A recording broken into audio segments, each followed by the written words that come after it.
Hey, it's time for another Dirt Daily, and I'm about to play you the latest episode. But before I do, I wanted to give a big shout out and thanks and props to everybody that has subscribed.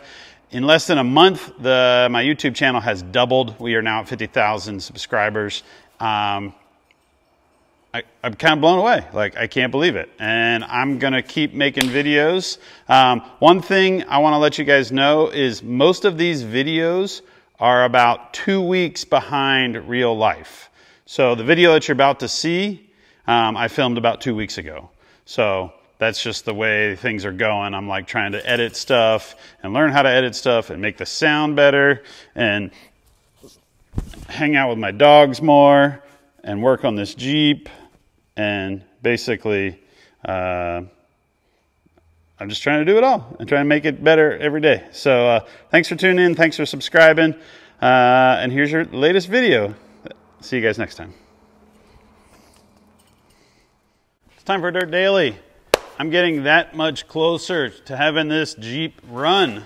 So I just got the air box in. It just kind of snaps in place. There is one big screw that will go in this end to hold it up against the fender. And I have to tighten up the hose clamps. I checked the oil. This engine, I was told, only had like 500 miles before the prior owner pulled it out and put in like a Hemi. So it has plenty of oil and the oil looks great. So I feel good about that. Power steering fluid. This is the reservoir. It attaches to that battery box.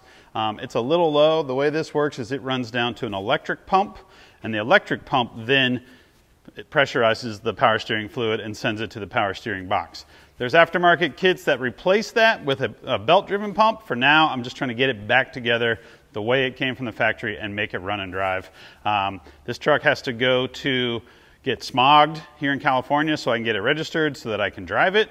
And then after I make sure it's smogged and everything's cool in stock form, then we'll tear into it and do all the fun stuff. So for now, I'm just kind of buttoning it up, trying to get it ready. Coolant. So the coolant is actually back here. The reservoir is back here, and then it has this steam port and the coolant lines all running up to the radiator. So I need to get some coolant.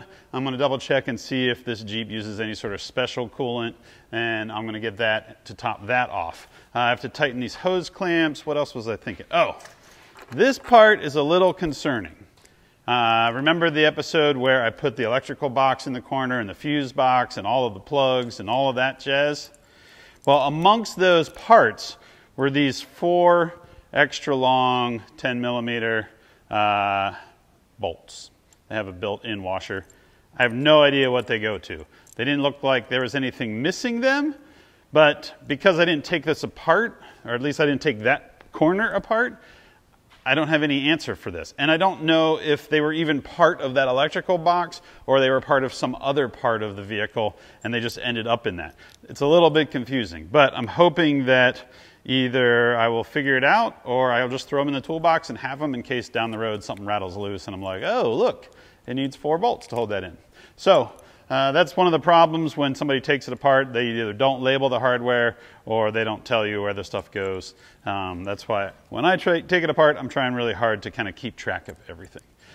So I think today's plan is I'm going to go get some coolant, double check everything, top off the coolant, tighten up all the hoses, and we're going to make this thing run or get really frustrated.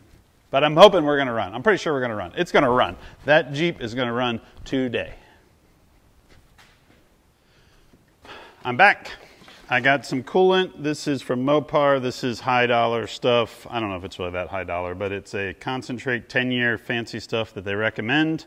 So I topped off the coolant level in the coolant overflow. That'll probably go down after we start it, when we start it. That's what I'm saying, when we start it. It's no ifs, ands, we're gonna start this thing.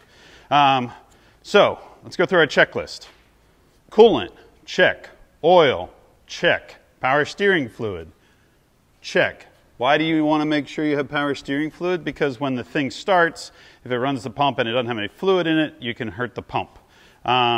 Brake fluid, we never touched that. We have brake fluid, check.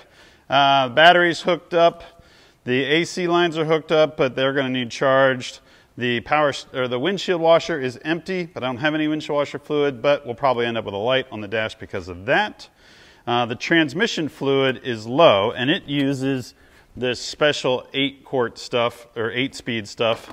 I'm pretty sure it's low because we had the cooler line disconnected, so they'll be reconnected. But I talked to a technician, and he's like, you kind of want to like start it, put it in gear, and then check the fluid, or no, start it, put it in park for like a little bit, and then shut it off, then check the fluid. You basically have to go through all these steps because it's going to want to send fluid all over the transmission and all over the cooler, and then when it does that, it'll get low.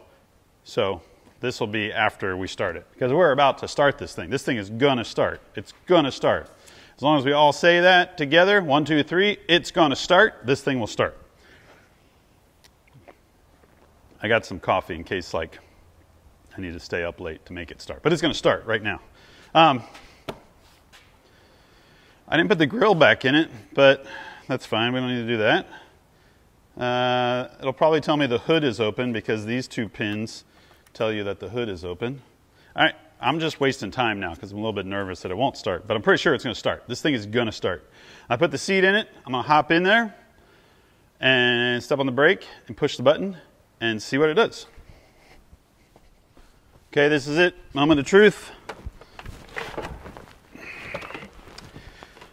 I have the key fob dingus thing. Push on the brake. Well, the lights on the dash came on. Press brake and push button to start.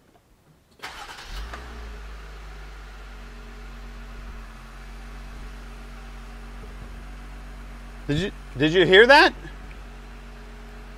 It just started. Like the carburetor didn't catch on fire. We didn't like forget a ground strap. I mean, it's got a bunch of lights, the check engine, the airbag, the seat belt, the hood's open, the windshield washer fluid's low. But it knows the transfer case is in neutral. The thing has over half a tank of fuel. And it has 30 psi of oil pressure. Let's see, what else does it have?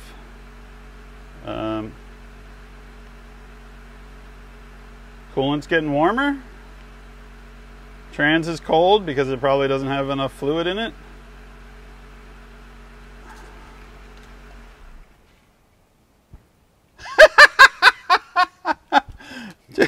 We did it. I took the engine out, I put another one in, I hooked up a bunch of stuff I'd never hooked up before. Like, I get it, I'm a Jeep guy and I'm a car guy and I should know how to do all this and shouldn't be a big deal. But every time I put the car back together and the car make noise again, it makes me happy. Because there's a lot of things that could go wrong. There's probably still things that could go wrong. Alright, I'm going to top off the fluid. I'm going to raise this thing up in the air and put drive shafts in it. Or at least the rear drive shaft so I can drive it. And I'm going to check that transmission fluid. I think that's it for this Dirt Daily. That's awesome. It works. I mean, it makes noises. Who knows if it'll move, but we'll deal with that tomorrow.